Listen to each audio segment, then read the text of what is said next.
Chapter 2. Psychological Suffering. There are three main types of psychological sufferings: the suffering of not getting what one wants, the suffering of separation from what one loves, and the suffering of encountering what one dislikes. Number 1. The suffering of not getting what one wants. When people crave or desire something, they strongly want to obtain it.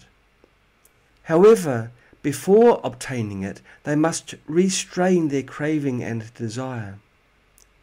At that time, the suffering of not getting what one wants arises. The stronger the craving and desire, the greater the suffering. Meanwhile, they may also have various negative emotions, such as tension, anxiety, and worry. For example, if a person wants to own an apartment, they may work hard, devote themselves, and do their utmost to achieve it. However, after years of hard work, the apartment prices may have already increased before they have managed to save enough for a down payment, or due to not being able to secure a loan, buying an apartment becomes even more hopeless. The suffering of not getting what one wants remains with them throughout their life. When a person is attached to something or a career, there is a strong desire to achieve success. However, before achieving success, they must endure various hardships and setbacks and restrain their inner desire for success. The suffering of not getting what one wants continues to accompany them throughout their journey of striving. For example, an athlete who has dedicated over a decade to intense training and competition finally earns an opportunity to participate in an international game. On the way to the game, right up until the night before, he is heavily burdened by the strong desire to win. Even at night, he can't sleep well. During the game, the desire to win makes him feel extremely nervous. If he loses, he would feel frustrated, gloomy, and even cry. He can only endure the suffering and wait for the next opportunity. The suffering of wanting to win but not being able to may motivate him to endure various hardships and continue intense training. There are numerous examples of the suffering of not getting what one wants.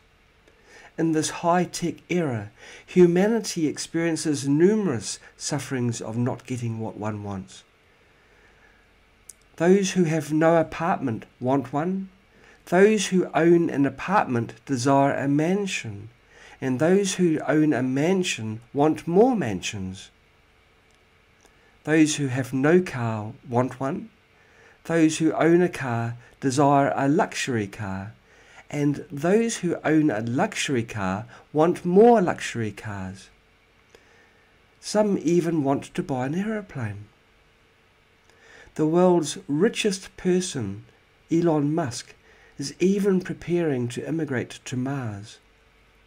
I believe that saving the Earth is more conscientious and meaningful than immigrating to Mars.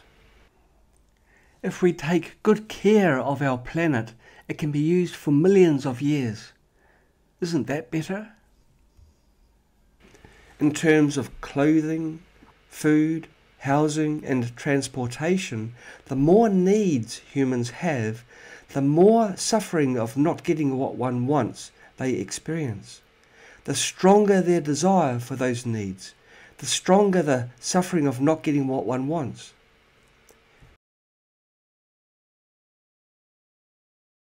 Meanwhile, the suffering of not getting what one wants may be accompanied by other negative emotions such as sorrow, sadness, inferiority complex, envy, complaint, and worry about gains and losses.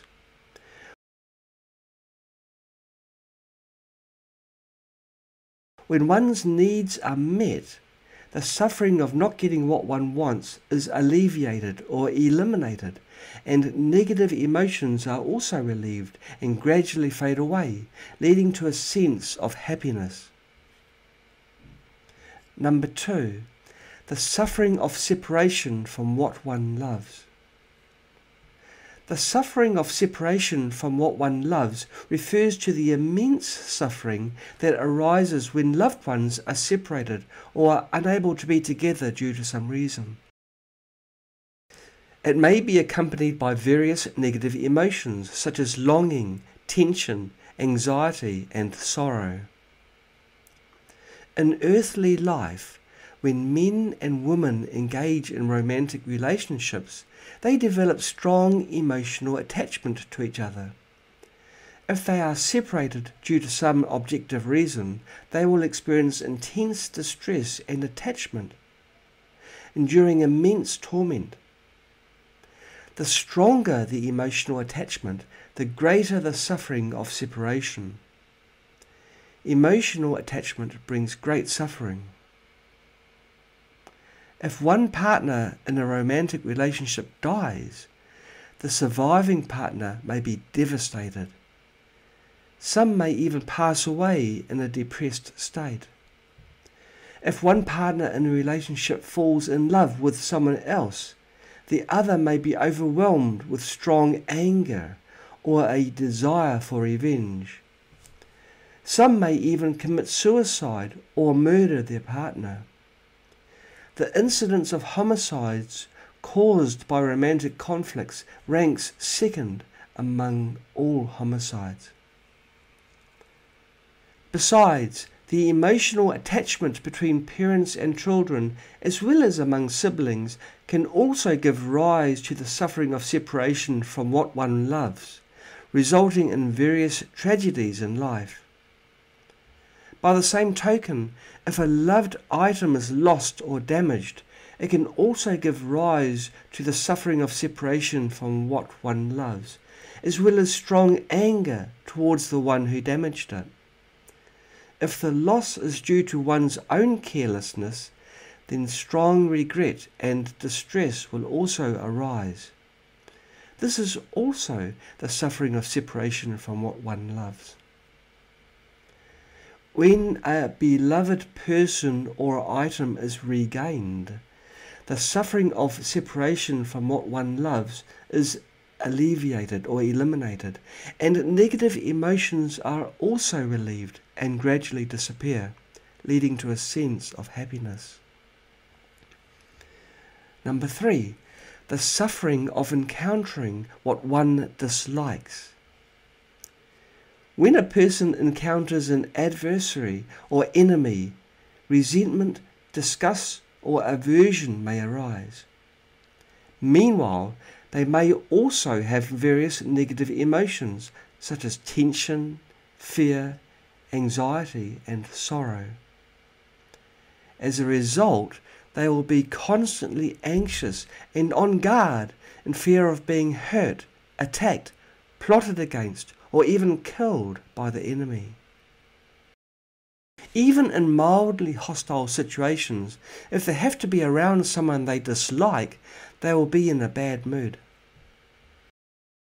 The resentment and hatred between people is mainly due to one party stealing, deceiving, or robbing items that the other party loves, or one party assaulting, insulting, slandering, defaming, persecuting, or deceiving the other party or the person or animal that the other party loves.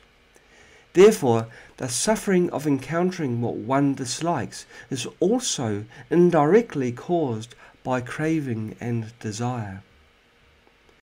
If one reconciles with their adversary or enemy, the suffering of encountering what one dislikes will be alleviated or eliminated, and negative emotions will be relieved and gradually disappear, leading to a sense of happiness.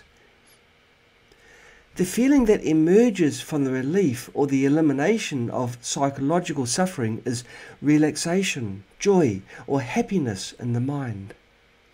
They are simply two different ways to describe the same feeling. However, humans are ignorant.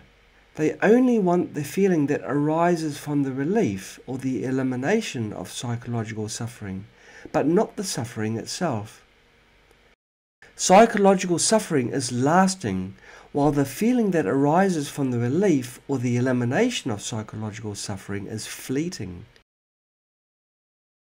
In the term kwai le, happiness, kwai means fleeting, while le means alleviation.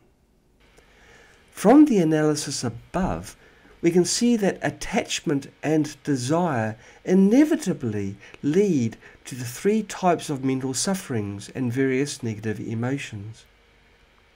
These sufferings can lead to physical pain such as illness, injury, and death. Physical pain, in turn, amplifies various negative emotions, thereby further increasing physical pain. In conclusion, whether it is physical or mental suffering, its arising is suffering, its process is suffering, its alleviation or elimination, as well as the relief of negative emotions, is essentially the reduction of suffering without any other feeling. Human beings, however, mistakenly label the reduction of suffering as comfort, happiness, and pleasure. In reality, this is a psychological misconception. We refer to the reduction of suffering as the suffering of change. In other words, the feelings that humans label as comfort, happiness, and pleasure are essentially the suffering of change. From now on, we can know that terms like comfort, happiness, pleasure, and joy are synonymous with the suffering of change.